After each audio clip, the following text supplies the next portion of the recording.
You are listening to the Seven Rivers Student Ministry Podcast, a ministry at Seven Rivers Church in Citrus County, Florida. Here at SRSM, we believe that all students are lovable through a relationship with Jesus. Visit our website at sevenrivers.org/students.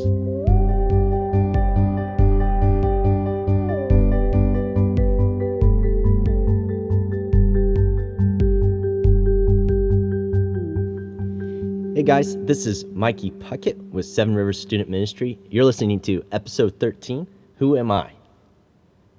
This story comes to us from Monty Van, the head football coach at Seven Rivers Christian School.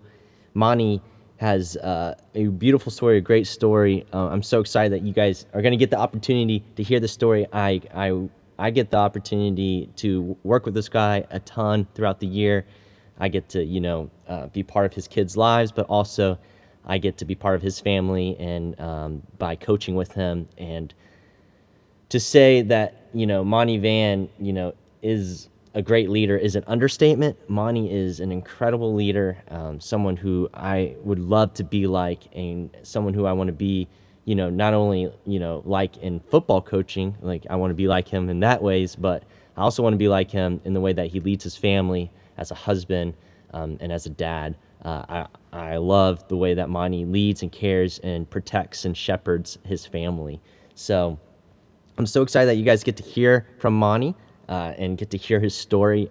Monty, thank you so much for sharing your story, for being so brave and courageous to open up and to share with us how your life changed and how you realized that your identity is in Christ and that He defines you, not what you can achieve or accomplish on or off the football field, but what Christ has accomplished for you. So this is Monty's story.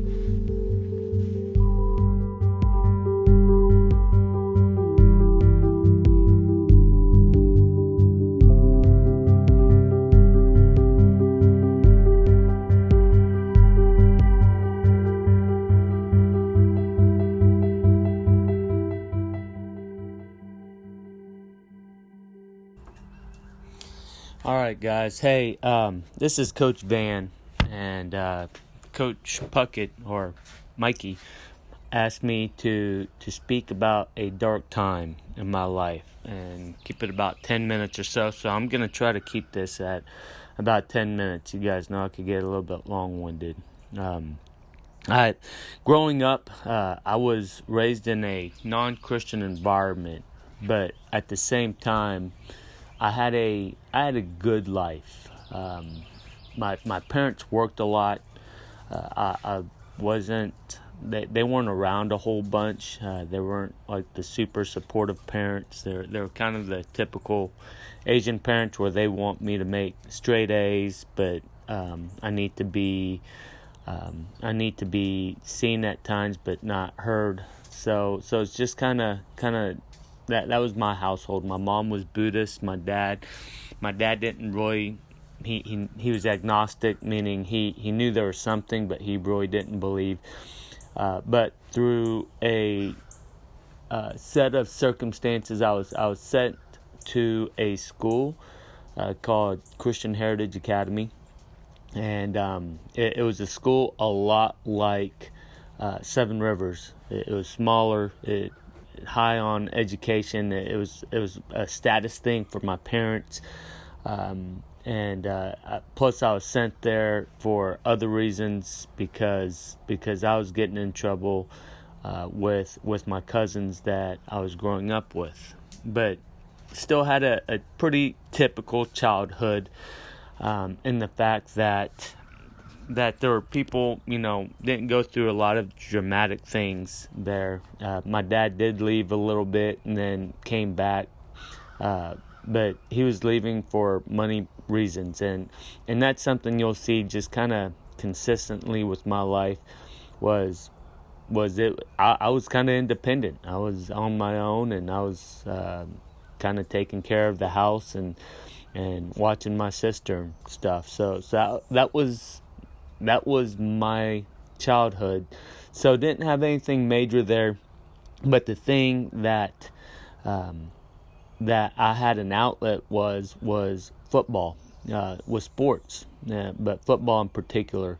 I was trying to hang out with guys that didn't do smart things, and oftentimes I would get going back to, man, I want to do something with my life with football, and I'd quit hanging out with those guys. Now looking back, I see that was God's protection, because some of those guys are serving time. There was a time where I started really hanging out with those guys, and they wanted to steal things, and I was always wanting to impress them. And this is kind of the storyline. This is kind of where everything started for me. Is I wanted to impress the world. I wanted the world to know who I was. I wanted my friends to be impressed by the things I did, and oftentimes I would forget where Christ had me. And so I was sent to this Christian school, and ended up getting into a fight at the school because I was trying to get kicked out, truth be told. And as I got into a fight with this kid, was sent to an office, the principal's office, who was also my football coach.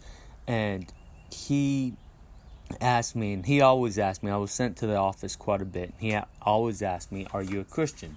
And I knew the answers. I was smart enough. I made good grades, and I listened in Bible class. And so I was like, yeah, I'm a Christian. And I told him, yeah, I accepted Christ in my life. But there was no change in my life. And finally, after getting into a fight with this kid, my coach said, "Hey, are you a Christian?" And I looked at him. I said, "Honestly, I can't tell you yes or no."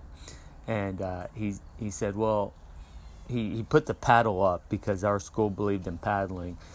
He put the paddle up, and he said, well, why don't you go home and think about it and pray about it, and come back tomorrow morning. Well, that night I couldn't sleep. And that night I started really looking at my life, and I started thinking about the people I was hanging out with. And I went back to Coach Merrill, and I said, no, some things in my life needs to change.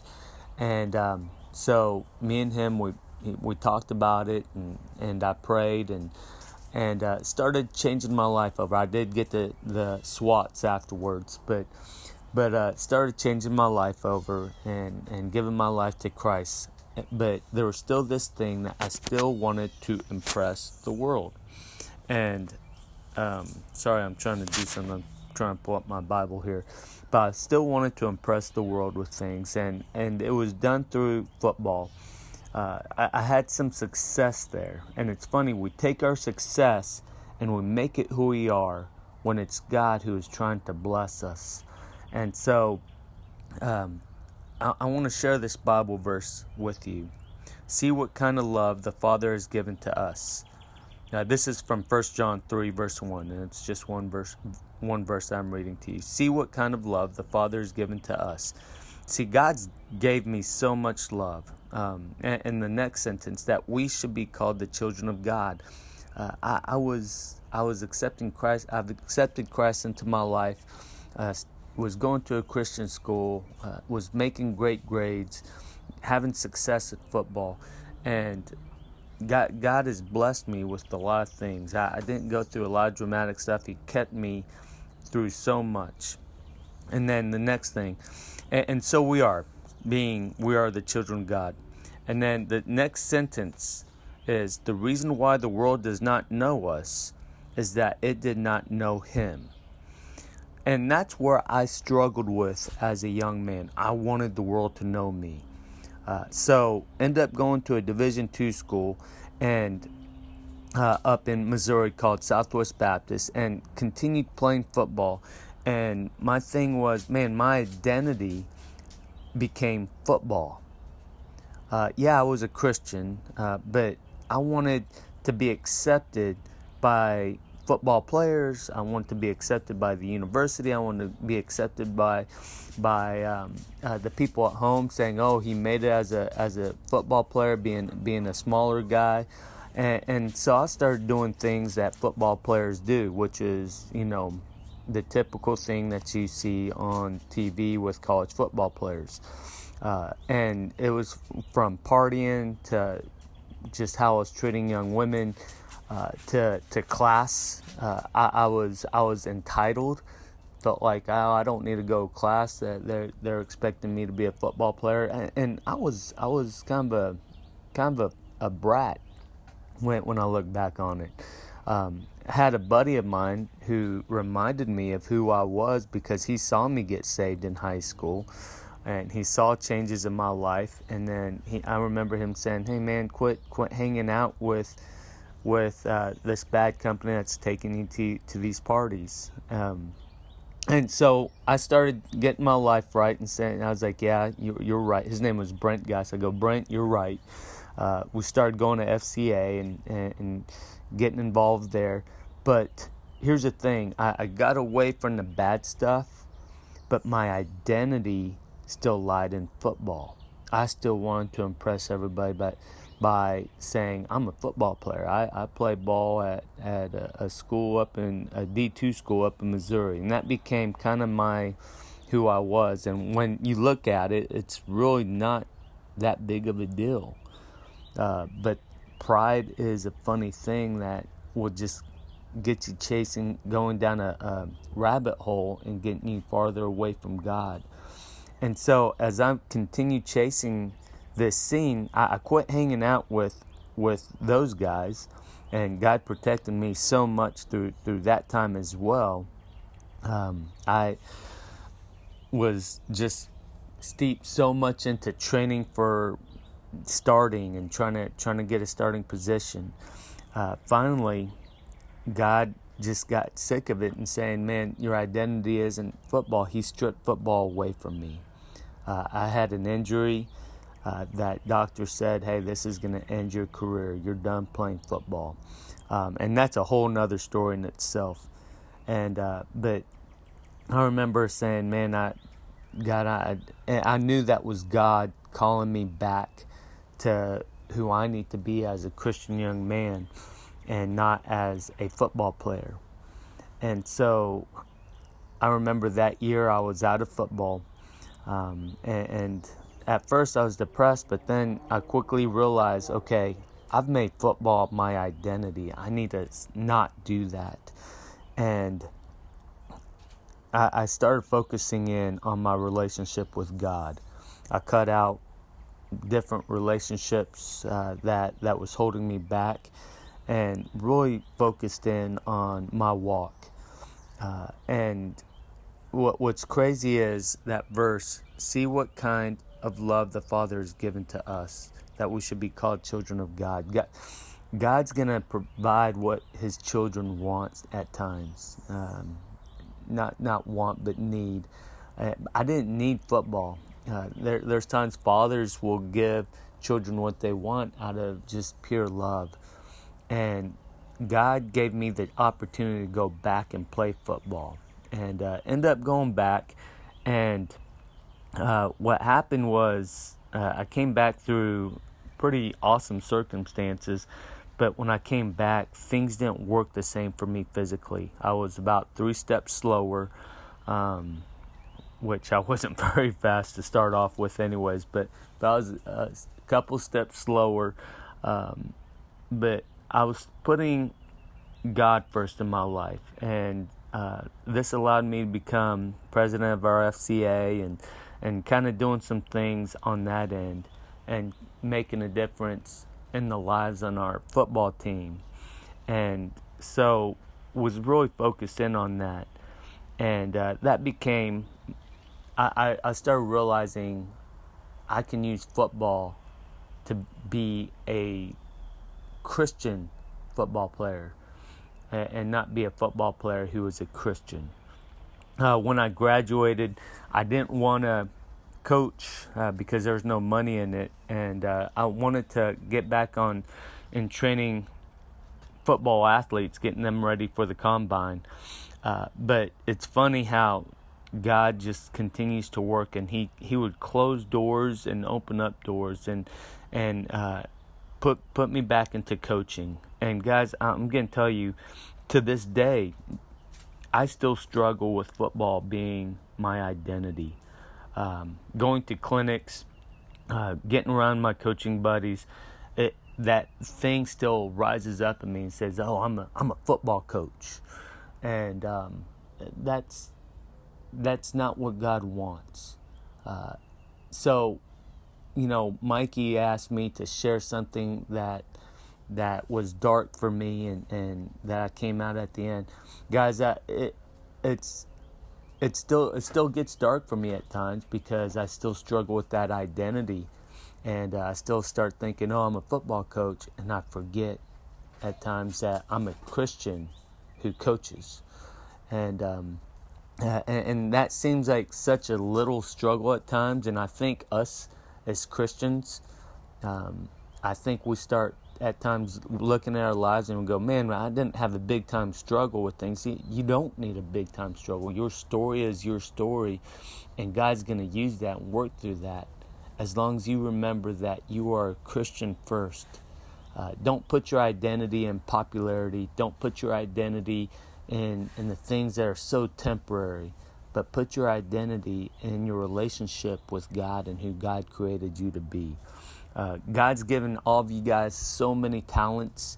He's given you just things that you're passionate about, whether it be sports, whether it be drama, whether it be academics. It could even be recreational things like surfing or skateboarding. You guys are so talented with some of these stuff, and you're going, "Man, I want to do something with this." And God may open up those doors to allow you to do things with, because He loves you. But as He's showing love to you, show love to God and saying, "I'm not going to make this thing my identity. I'm going to use this thing to share your word."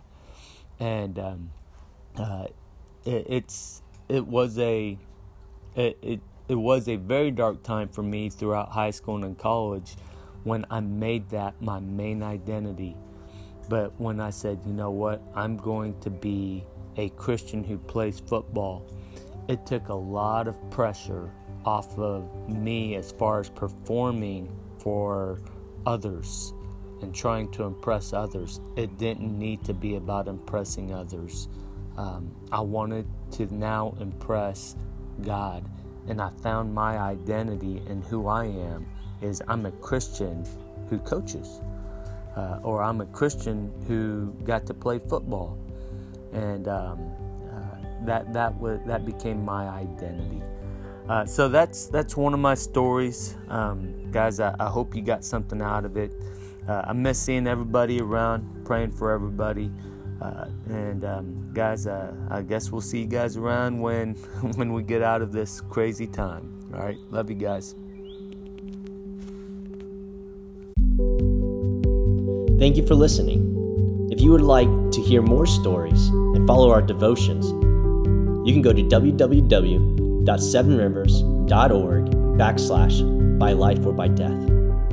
You are loved and you matter.